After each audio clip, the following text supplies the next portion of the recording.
Assalamualaikum warahmatullahi wabarakatuh. Kembali lagi dengan channel Suara Kala. Tanpa berlama-lama, mari kita mulai ceritanya.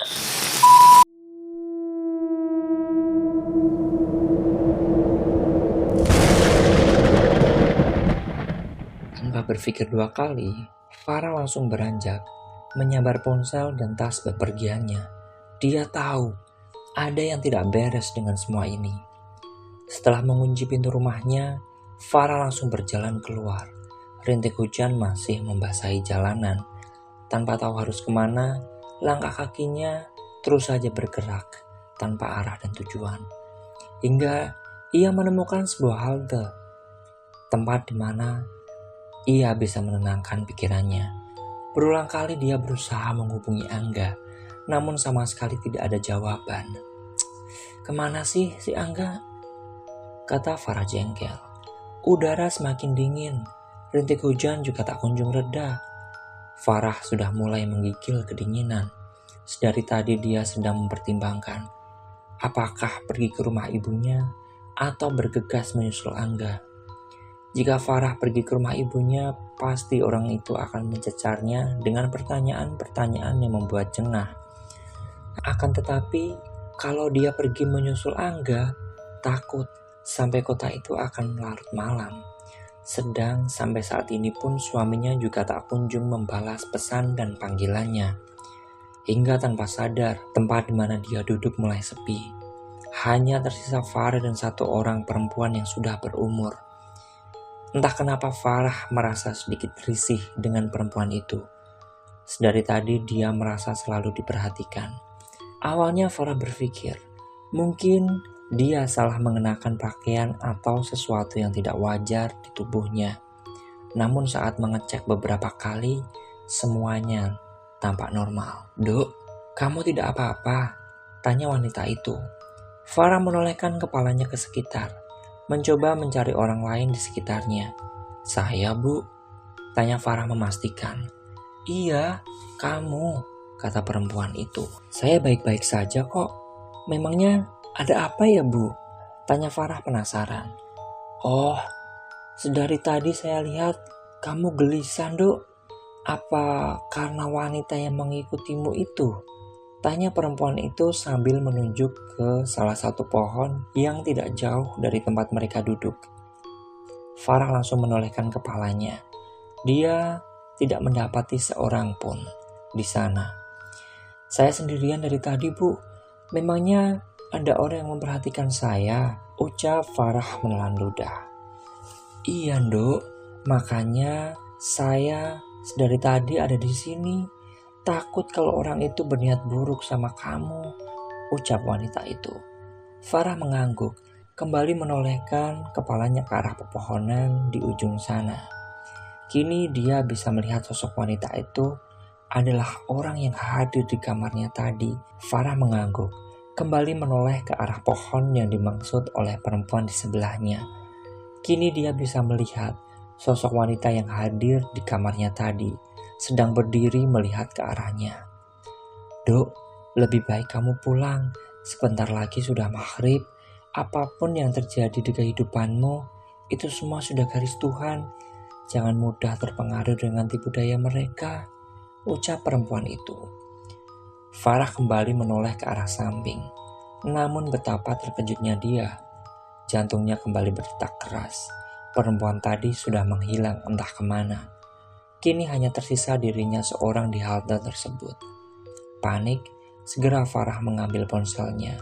Buru-buru ia memesan taksi online. Setidaknya jika dia berada di keramaian, dia akan sedikit merasa tenang. Dan tujuannya kali ini adalah pusat perbelanjaan. Sekitar 10 menit Farah menunggu dengan cemas.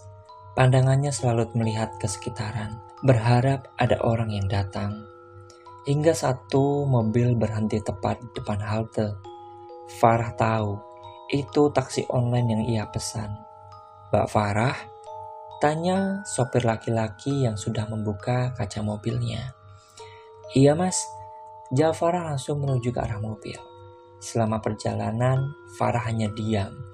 Dia benar-benar tidak tahu dan tidak habis pikir dengan kejadian yang menimpanya. Apakah dia sudah mulai gila? Terus saja Farah menatap ke arah luar jendela, melihat rintik hujan yang semakin deras, hingga saat melewati sebuah tempat makan, seketika dahinya berkerut.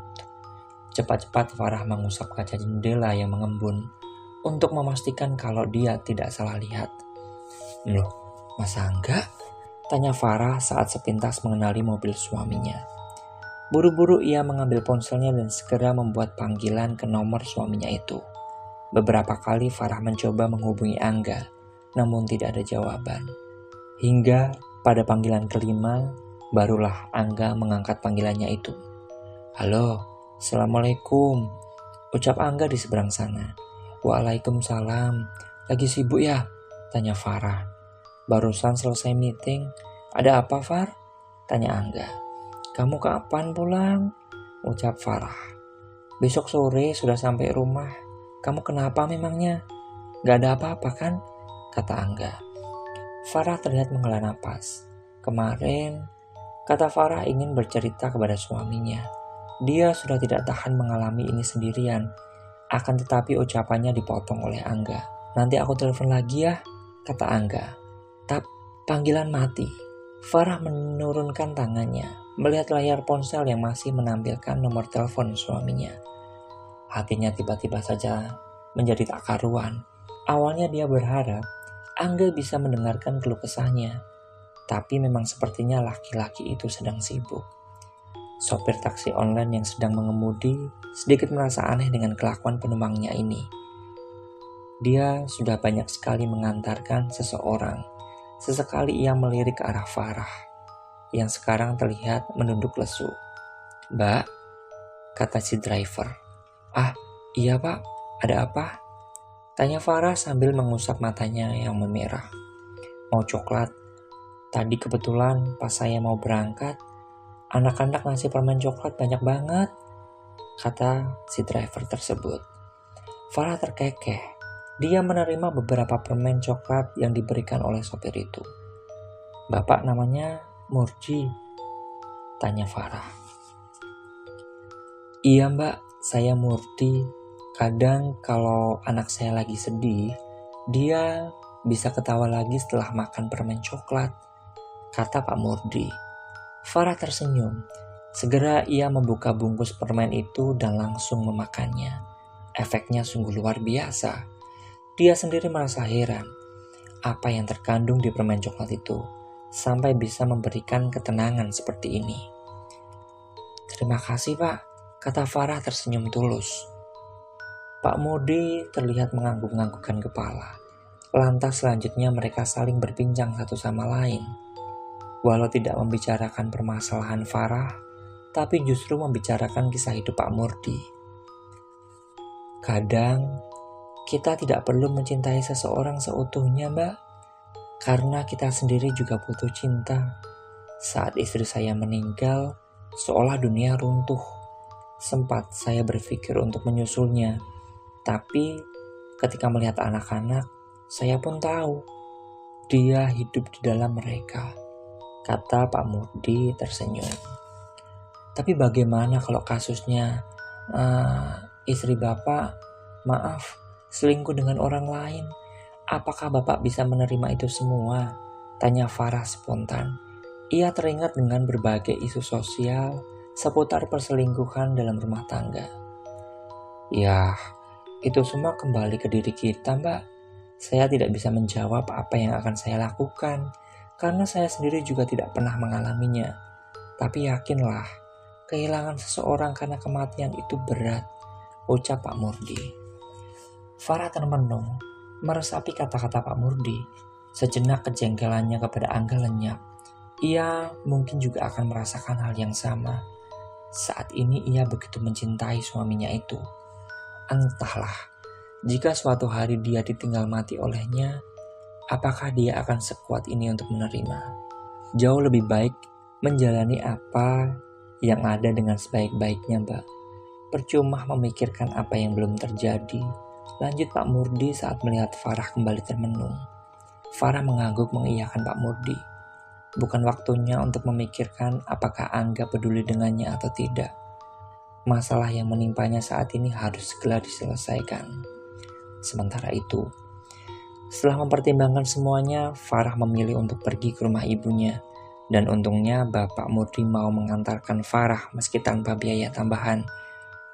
Tapi karena Farah sendiri merasa tidak enak, justru malah dia memberikan ongkos 2 kali lipat kepada sopir taksi tersebut. Kini Farah sudah berdiri di depan rumah milik ibunya. Ia pandangi sekilas rumah dengan gaya minimalis tersebut. Assalamualaikum. Salam Farah sambil mengetuk pintu depan. Waalaikumsalam. Loh, Farah? Ucap seorang perempuan parubaya. Masuk Duk, kok tumben gak ngasih kabar? Lanjut Bu Nur sambil meminta Farah untuk masuk ke dalam rumah. Tadi buru-buru keluar, Mas Angga lagi di luar kota 3 hari. Ya sekalian mampir. Kalau boleh mau tidur di sini juga, kata Farah saat sudah melangkah masuk ke dalam rumah. Ya enggak apa-apa Tondo, justru ibu malah seneng pas kebetulan kakakmu juga lagi pergi, kata Bu Nur menggiring Farah menuju meja makan. Loh, Mbak Rati pergi kemana? Tanya Farah penasaran. Ke rumah mertuanya, paling 2 hari lagi baru pulang, kata Bu Nur. Farah mengangguk-anggukkan kepalanya. Ingin rasanya menceritakan semua kejadian yang dilaluinya beberapa malam ini. Tapi saat melihat wajah tua itu, ia mengurungkan niatannya. Far, sapa Bu Nur. Saat melihat Farah sedang melamun di ruang makan. Hah? Iya, kenapa Bu? Tanya Farah yang tidak sadar akan keberadaan ibunya. Ada masalah? Tanya Bu Nur lugas. Farah menggeleng. Ia masih enggan untuk menceritakan semua kejadian yang menimpanya. Yang ia butuhkan saat ini adalah suaminya. Tetapi sedari tadi Angga juga tak kunjung menghubunginya sama sekali. Ya sudah kalau tidak mau cerita. Ibu pengen jalan-jalan nih Far, temenin ya? Tanya Bu Nur. Farah kembali menoleh ke arah ibunya. Jalan-jalan? Tumben Bu. Biasanya kan paling males kalau diajak pergi, kata Farah keheranan. Ya kan sudah lama ibu gak pergi berdua sama kamu. Sesekali gak apa-apalah, nanti ibu yang bayarin wes, kata Bu Nur mencoba untuk membujuk Farah. Farah tersenyum. Ya kalau itu gak boleh ditolak. Farah siap-siap dulu ya, ucapnya sambil beranjak dari tempat duduk. Sedang Bu Nur hanya menggelengkan kepala melihat tingkah anak perempuannya itu. Jadi mau pergi kemana nih? Tanya Farah. Terserah kamu lah Far, makan boleh, belanja juga boleh, kata Bu Nur tanpa menoleh ke arah anaknya. Belanja aja ya Bu, lama Farah nggak belanja, Mas Angga lagi pelit, kata Farah. Ya mungkin lagi banyak kebutuhan toh Dok, sekarang kan kamu juga sudah tidak bekerja, timbal Bu Nur. Ya, tapi kan selama ini tabungan Farah juga dipakai untuk membantu keperluan rumah. Gaji Mas Angga juga enggak kecil kok, kata Farah mencoba membela diri. Memang benar pikirnya. Akhir-akhir ini Angga jarang sekali mau diajak belanja atau sekedar jalan-jalan. Selalu aja ada alasan untuk menolak, entah karena capek atau lelah bekerja dan sebagainya. Hingga akhirnya mereka berdua memutuskan untuk pergi ke salah satu pusat perbelanjaan yang ada di kotanya. Beberapa jam sudah mereka keluar masuk toko, membeli barang atau sekedar melihat dan mencoba pakaian yang menurut mereka bagus. Hingga saat mereka berdua berjalan di koridor yang penuh dengan orang yang lalu lalang, pandangan Farah menangkap seseorang yang sangat familiar. Jauh di depannya, ia melihat sosok yang mirip sekali dengan Angga. Namun, ia membuat hatinya tersentil. Laki-laki itu sedang menggandeng seorang wanita. Kenapa, Far? Tanya Bu Nur heran saat melihat gelagat putrinya yang sedikit aneh. Farah menggeleng. Sekali lagi dia mencoba mencari keberadaan orang yang mirip dengan Angga. Namun, sosok laki-laki tersebut sudah hilang entah kemana. Pikiran Farah beradu. Batinnya mencoba untuk meyakinkan kalau semua yang ia lihat adalah kesalahan. Toh saat ini Angga sedang berada di luar kota. Dan ia yakin kalau suaminya itu punya komitmen yang tinggi dengan pernikahan mereka. Malam kembali datang. Kali ini Farah memutuskan untuk tidur di rumah orang tuanya. Bukan tanpa alasan, dia takut jika kejadian serupa kembali menghantuinya lagi. Iya, aku nginep di rumah ibu. Besok, kamu sudah pulang kan? Ucap Farah kepada Angga melalui sambungan telepon. Iya, ini sudah mau prepare. Maaf ya, beberapa hari ini aku sibuk, jadi jarang ada waktu buat kamu, ucap Angga di seberang sana. Malam itu akhirnya Farah menceritakan semua kejadian yang ia lalui. Dari mulai mimpi yang ia alami sampai ada nenek-nenek yang berbicara aneh dengannya di halte. Kan aku sudah bilang, Far, lebih baik kita adakan pengajian dulu. Kamu itu gak pernah dengerin saranku, kata Angga sedikit jengkel. Ya, karena aku pikir semua sudah selesai kan mas. Aku juga tidak tahu kalau jadi seperti ini. Tiap kali kamu pergi, pasti ada sesuatu yang aneh, timbal Farah. Terdengar helaan napas Angga. Ya wis, malam ini kamu istirahat dulu. Besok setelah aku sampai di rumah, baru kita bicarakan, kata Angga. Farah mengiyakan. Setelah sedikit melepas kangen dengan suaminya, akhirnya dia menutup sambungan telepon tersebut. Lama ia berbaring, menatap ke arah langit-langit kamar. Meskipun Angga sudah memintanya untuk tidur, tetapi otak Farah masih terus memikirkan semua kejadian yang ia lalui. Apa memang aku harus ke orang pintar ya? Tanya Farah pada dirinya sendiri. Tetapi semakin lama ia memikirkan hal tersebut, justru malah semakin banyak penolakan dari hatinya. Jengah, akhirnya Farah membalikkan badannya hingga posisi tengkurap. Berharap dengan begitu ia bisa segera mendapatkan kantuknya. Farah, terdengar suara dari arah pintu kamarnya. Iya bu, ucap Farah sambil memutar badannya menghadap ke arah pintu. Farah termenung. Ia tidak mendapati seorang pun di sana. Hatinya kembali mencelos. Aduh, masa ya sampai rumah ini juga masih diikuti toh? Keluh Farah sambil memandang ke arah pintu. Farah, terdengar suara dari arah luar kamar. Farah lega. Segera ia bangkit dari kasur dan berjalan ke arah pintu. Iya, kenapa bu? Kata Farah sambil membuka daun pintu. Namun, ketika melihat keluar, dia tidak mendapati seorang pun di sana. Khawatir jika terjadi sesuatu yang mengerikan, buru-buru Farah berjalan kembali ke arah kamar ibunya. Tok, tok, tok, tok, tok. Bu, ibu, panggil Farah sambil mengetuk daun pintu. Kenapa, Far? Kata Bu Nur sesaat setelah membuka pintu kamarnya. Farah malam ini tidur di kamar ibu ya? Bu Nur yang keheranan hanya menutup pintu dan segera berjalan ke arah anaknya. Tumben, ada apa? Tanya Bu Nur penasaran. Selama ini Farah tidak pernah sama sekali meminta untuk tidur bareng dengannya. Enggak, mumpung bisa tidur bareng ibu aja, boleh kan? Kata Farah, mencoba menormalkan nada suaranya. Beneran, muka kamu pucat gitu Far? Tanya Bu Nur menelisik. Kecapean kali bu. Udah Farah mau tidur, kata Farah buru-buru, menarik selimut untuk menutupi tubuhnya. Bu Nur yang melihat itu merasa aneh, seperti ada yang sedang disembunyikan oleh Farah. Tetapi jika itu terkait rumah tangga anaknya, ia hanya berharap semoga semua baik-baik saja. Sementara itu, loh kenapa? Kan sekalian jemput ke rumah ibu, bisa kan mas? Ucap Farah sedikit jengkel. Saat ini dia sedang melakukan sambungan telepon dengan Angga. Aku lelah Far, jarak rumah kita dan ibu kan lumayan jauh. Apalagi jalan di sana kan macet.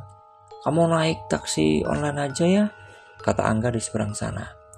Farah hanya menghembuskan napas kesal. Sejak kemarin selalu saja ada yang membuatnya merasa tidak enak hati. Ya sudah mas, nanti biar aku naik taksi aja, ucap Farah yang langsung memastikan sambungan teleponnya. Kenapa mukanya ditekuk gitu? Tanya Bu Nur saat memasuki dapur rumah.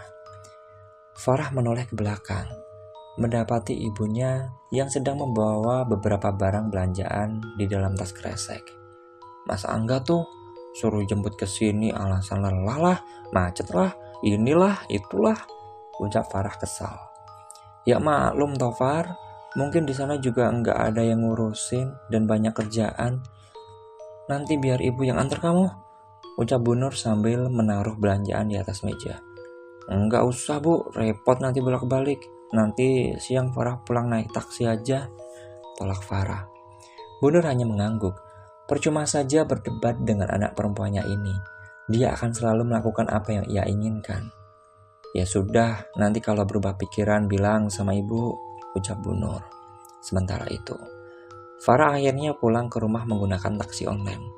Pukul 2 siang, dia sudah sampai di depan rumahnya. Ia tidak langsung masuk ke dalam. Sesaat ia memandangi rumahnya tersebut. Entah kenapa, kali ini Farah merasa enggan untuk masuk ke dalam rumah. Rumah itu terlihat sangat mengerikan. Ditambah, siang itu awan gelap sudah menggumpal, membuat suasana nampak seperti hampir menjelang maghrib. Farah melangkahkan kaki. Ia mulai membuka gerbang depan. Hingga saat sampai di teras, hatinya kembali mencelos.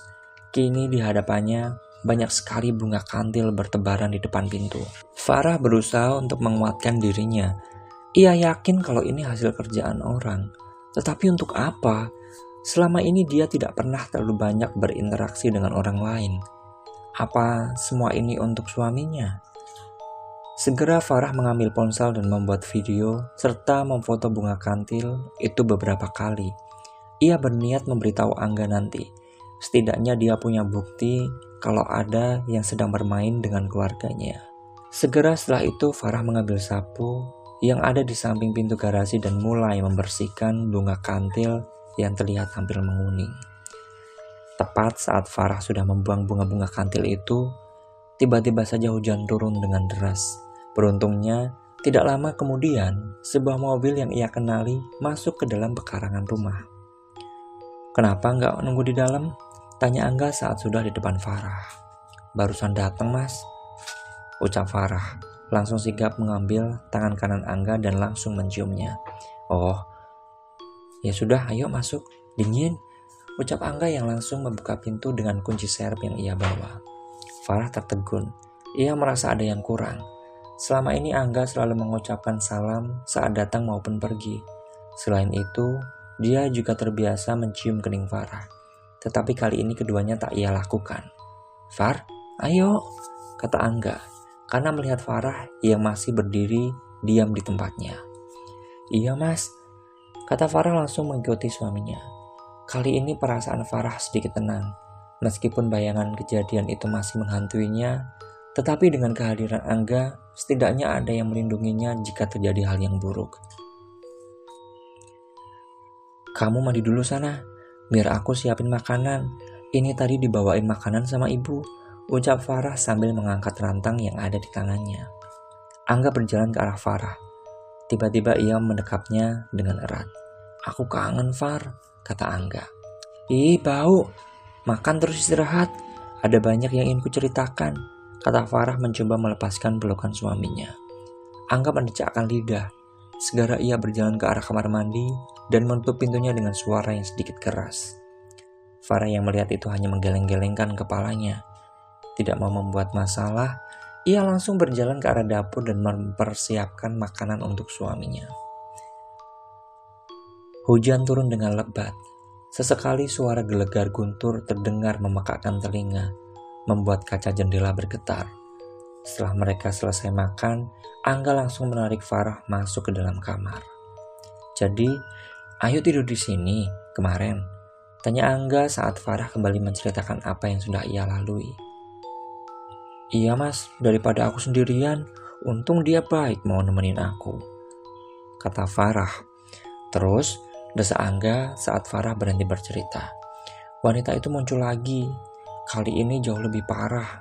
Aku melihat ada keranda di depan rumah, banyak pocong di ruang tamu, bahkan sosok itu juga menyamar jadi Ayu, ucap Farah bergidik. Angga bergerak, ia langsung mendekap Farah dengan erat. Untung itu cuma mimpi Far, kata Angga. Aneh mas, kata Farah. Aneh kenapa? Tanya Angga. Lantas Farah menceritakan kejadian di mana saat Ayu pulang dan ada yang memanggil namanya, hingga sosok perempuan tua di halte. Dan tadi sebelum aku masuk ke rumah, di depan pintu ada banyak bunga kantil, Mas, ucap Farah. Bunga kantil? Kok aku nggak lihat? Tanya Angga sangsi. Buru-buru Farah melepaskan pelukan suaminya dan segera menyambar ponselnya di atas nakas. Segera ia mencari video dan foto yang sudah ia rekam untuk diperlihatkan kepada Angga. Tapi berulang kali ia mencari, entah bagaimana foto dan video itu sudah hilang tak berbekas. Far? Tanya Angga saat melihat Farah yang terus saja mengotak-ngatik ponselnya. Aneh, Mas, foto dan videonya sudah hilang, kata Farah ketakutan. Yakin kamu ngerekam semua itu? Ucap Angga yang tidak yakin dengan apa yang dilakukan oleh Farah. Farah meletakkan ponsel miliknya sembarangan. Ia benar-benar bingung. Tidak mungkin filenya terhapus tiba-tiba. Angga yang melihat ketakutan di mata Farah kembali merengkuh istrinya. Sudah, jangan dipikirkan lagi.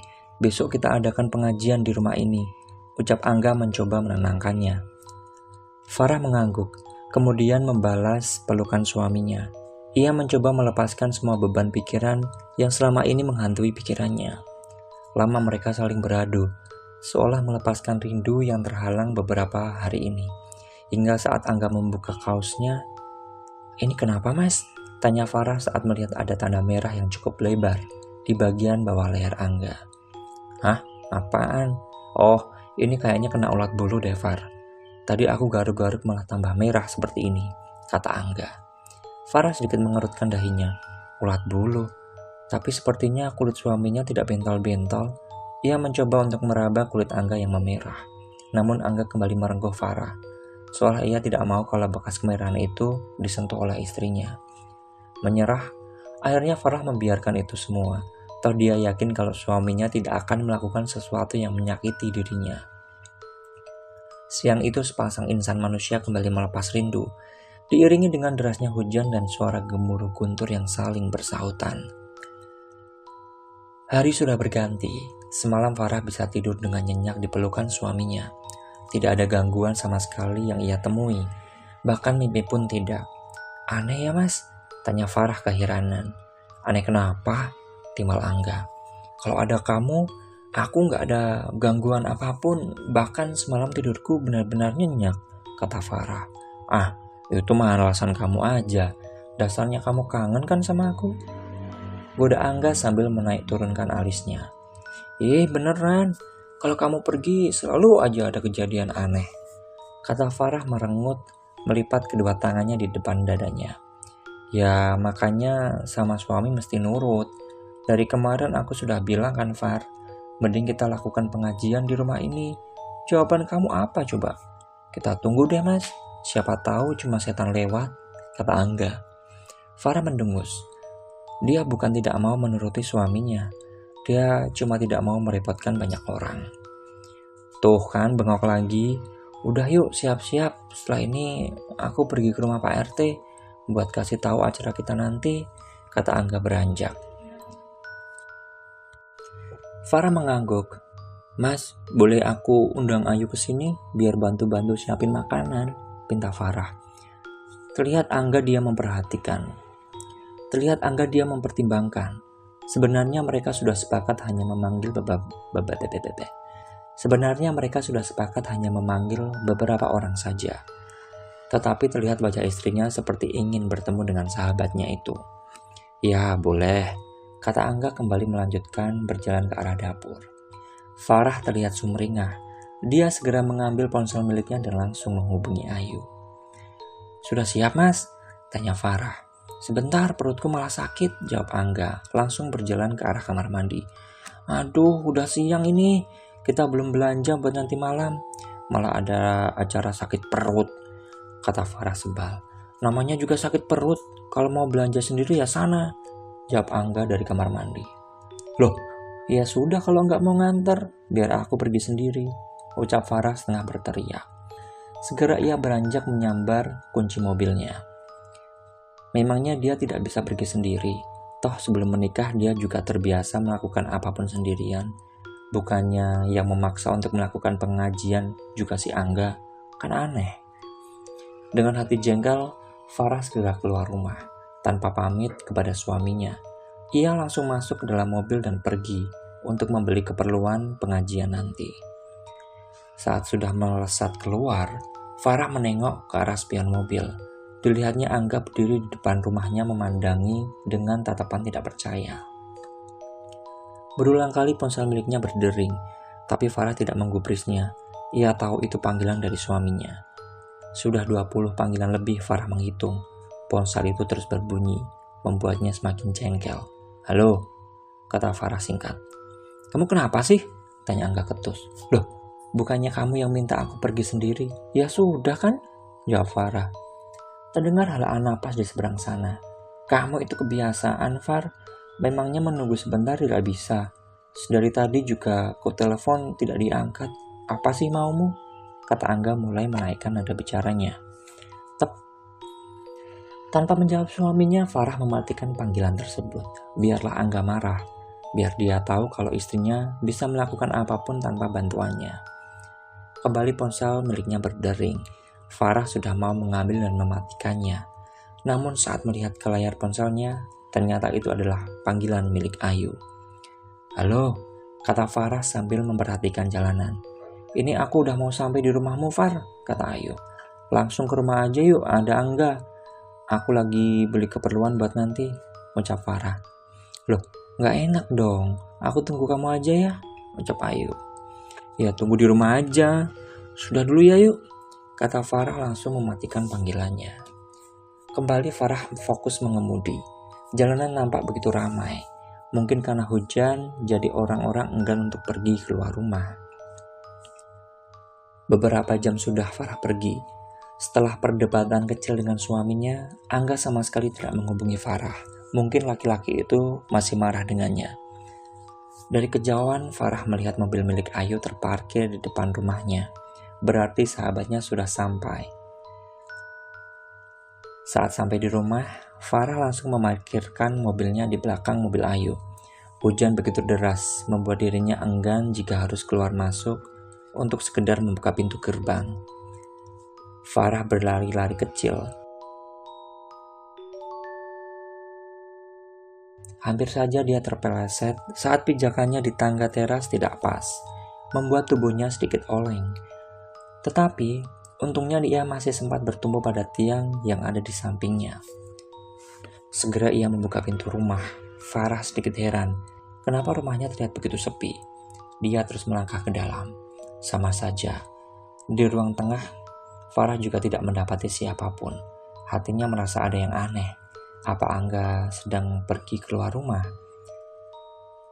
Hingga saat Farah masuk ke dapur, jantungnya seolah berhenti berdetak. Barang belanjaannya jatuh berserakan di sisi tubuhnya. Tubuh Farah mematung. Ia tidak percaya dengan apa yang ia lihat. "Mas," kata Farah hampa. Kedua orang di depan Farah yang sedang bergulat seru saling melepaskan diri. Angga sigap menoleh ke arah istrinya yang masih diam mematung di ambang pintu. "Farah?" ucapnya parau. Sedang Ayu yang ada di depan Angga langsung membenarkan bajunya yang sudah separuh terbuka. "Far?" ucap Ayu kaget. "Hah?" Hanya itu yang bisa diucapkan oleh Farah. Seketika pandangannya menjadi kabur. Dia sama sekali tidak menyangka kalau Angga dan sahabatnya bisa menusuknya seperti ini. Ingatan demi ingatan muncul di benak Farah. Ayu Saila Maharani. Mobil yang terparkir tidak jauh dari halte di mana dia bertemu dengan nenek misterius itu. Sosok laki-laki yang ia lihat mirip dengan Angga. "Far," ucap Angga mencoba melangkah mendekati Farah. Farah mundur. Ia menggelengkan kepalanya. Hatinya benar-benar terasa sesak. Berulang kali ia meremas-remas tangannya yang dingin. "Sudah berapa lama?" tanya Farah saat mendapati suaranya kembali. "Far, tolong dengerin dulu," kata Angga. Farah menggeleng. "Sudah berapa lama, Mas?" jerit Farah tidak terkendali. Angga diam mematung. Farah menoleh kepada Ayu. "Kamu sudah berapa lama melakukan ini semua?" "Hah?" Tanya Farah tajam. Far, aku, jawab Ayu gagap. Jawab! Teriak Farah kencang. Dia benar-benar tidak habis pikir dengan kedua orang yang ada di depannya. Selama ini dia percaya dengan mereka. Tapi ternyata, orang yang selama ini ia anggap sebagai saudara sudah menusuknya dari belakang. Ayu diam, kepalanya menunduk. Jengkel dengan kediaman sahabatnya itu, Farah berjalan ke arah Ayu. Sikap ia menarik paksa kepala Ayu dengan menjambak rambutnya. Far, sakit Far! Erang Ayu saat Farah menariknya untuk keluar rumah.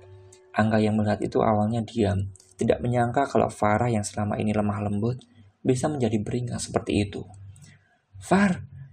Ucap Angga mencoba melepaskan tarikan Farah pada rambut Ayu. Farah tidak menggubris suaminya. Ia tetap menarik Ayu sampai ke ruang tengah. Hingga tiba-tiba saja tarikan kuat ia rasakan di lengannya dan melemparnya ke samping. Farah terjatuh ke lantai. Di depannya Angga berdiri. Satu tangannya ada di pundak Ayu. Ia mengerjap beberapa kali. Mata Farah tanpa sadar berlinang air mata. Tidak menyangka suaminya sendiri justru membela orang yang sudah merusak rumah tangganya. Far, kata Angga mencoba mendekati Farah. Namun tangannya ditahan oleh Ayu. Farah tidak mengerti kenapa Angga menuruti perintahnya. Pelan, Farah bangkit. Matanya memandang lurus ke arah Angga. Jelas ia melihat sorot mata suaminya begitu kosong, seolah tidak ada kehidupan di sana. Farah yang masih merasa marah, kini menatap ke arah Ayu.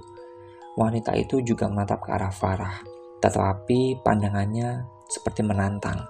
Bahkan ia menampilkan seringai kecil di bibirnya. Melihat seringai muncul di bibir wanita jalang itu, amarah Farah kembali memuncak. Dia berusaha untuk menerjang Ayu. Tetapi Angga menghalanginya. Lepas brengsek, umpat Farah meronta agar bisa lepas dari cengkeraman Angga. Pergi, kata Angga. Farah berhenti meronta, menoleh ke arah Angga. Jantungnya berdetak kuat. Ia masih mencoba memahami apa yang diucapkan oleh suaminya itu. Apa mas? Tanya Farah. Pergi. Sekali lagi Angga mengucapkan kalimat itu. Jantung Farah seketika berhenti. Dadanya terasa sesak. Hatinya hancur seketika saat mendengar ucapan suaminya. Kamu? Ucap Farah tidak jelas. Pergi! Teriak Angga keras mengalahkan deru hujan yang semakin kencang. Farah mematung dengan air mata yang sudah tumpah di pipinya. Sekali lagi ia melihat ke arah orang itu bergantian. Hatinya terasa sakit. Ribuan jarum sudah mereka tancapkan. Tanpa sepatah kata pun, Farah pergi dari rumah itu, meninggalkan dua orang hina yang sudah ia anggap sebagai tempat untuk pulang. Kakinya lunglai, berjalan menembus derasnya hujan, tidak peduli dengan pandangan heran orang-orang yang melewatinya. Farah tidak tahu harus kemana. Hatinya benar-benar sakit dengan perlakuan suami dan sahabatnya itu. Ia tidak tahu apa yang sebenarnya terjadi. Ia masih tidak percaya kalau mereka mampu membuat drama seperti ini. Hingga tanpa sadar Farah sudah berada di halte tempat dirinya duduk kemarin. Untungnya tempat itu sepi, hanya ada dia seorang. Tanpa bisa menahan lebih lama, Farah menangis jadi-jadinya. Pikirannya begitu kacau, tidak tahu harus berbuat apa. Dia tidak mungkin pulang ke rumah ibunya. Terdengar suara gerakan di samping Farah. Ia segera mengusap air matanya. Tidak nyaman jika ada seseorang yang tidak ia kenal melihatnya seperti ini. Farah menoleh ke samping kanannya. Awalnya dia hanya ingin melihat siapa yang duduk di sebelahnya. Takut jika itu adalah Angga yang sengaja mengejarnya. Namun seketika batinnya terlonjak. Tubuhnya tanpa sadar bergerak menjauhi sosok asing itu. Farah yang sedang dalam kondisi tidak karuan hanya bisa menatap sosok wanita yang sering hadir di hidupnya beberapa hari terakhir. Kini ia bisa melihat dengan jelas. Wanita itu menggunakan baju berwarna merah gelap selutut. Rambutnya basah menjuntai menutupi separuh wajahnya. Kulitnya kering pucat, seolah tidak memiliki darah sama sekali. Sakit, Dok? Tanya wanita itu dengan posisi menunduk. Farah menelan ludahnya. Apa maksud dari sosok itu? Siapa kamu?" tanya Farah gagap. Wanita itu menolehkan kepalanya ke arah Farah dengan perlahan. Aroma bunga kantil menguar kuat dari tubuhnya. "Bales, Dok. Bales loro atimu. Wadon kai sing gawe sakabehane. Bales, Dok. Balas. Balas, Dok. Balas sakit hatimu. Perempuan itu yang membuat semuanya. Balas, Dok. Balas," kata wanita itu kencang, berbarengan dengan suara guntur yang menggelegar. Farah menutup mata dan telinganya. Ia merasa takut dengan sosok yang ada di hadapannya. Kali ini perasaannya tidak bisa lagi digambarkan, seolah semua rasa bercampur menjadi satu. Beberapa saat kemudian, Farah membuka mata. Dia begitu heran, karena wanita itu sudah tidak ada di depannya. Seketika ia mengedarkan pandangan, mencari-cari perempuan itu. Tetapi nihil. Ia tidak menemukan keberadaannya, seolah dia pergi terbawa angin dan air hujan. Farah masih termenung, menatap kosong hujan yang ada di depannya. Pikiran-pikiran buruk menghantuinya. "Balas, Far, mereka sudah mengkhianatimu," terdengar jelas seseorang berkata di kepala Farah. Seketika bayangan kedua orang brengsek itu muncul di kepalanya. Lambat laun, perasaan sedihnya berganti menjadi amarah dan dendam. Tapi bagaimana? Bagaimana cara membalaskan mereka? Pikir Farah. Kepalanya terasa begitu berat. Dia tidak ingin mereka langsung merasakan kematian. Setidaknya mereka harus merasakan sakit yang ia rasakan. "Wiryo," bisik suara yang sama. Farah terkesiap. Muncul bayangan lain. Seorang laki-laki, orang yang dipandang rendah oleh keluarganya. "Pak Dewiryo," kata Farah datar. Ada naluri untuk tidak melakukan niatannya itu. Tapi rasa sakit yang Farah rasakan begitu kuat. Beberapa kali ia menggelengkan kepala dan mengusap air matanya. "Kalau itu mau kalian, akan aku turuti semuanya," kata Farah dengan pandangan kesumat. Oke, teman-teman, sekian kisah kali ini. Bagaimana menurut kalian? Silahkan komen di kolom komentar. Mohon maaf bila ada salah pengucapan atau ejaan yang kurang sesuai. Nantikan kelanjutannya hanya di channel Suara Kala. Assalamualaikum warahmatullahi wabarakatuh.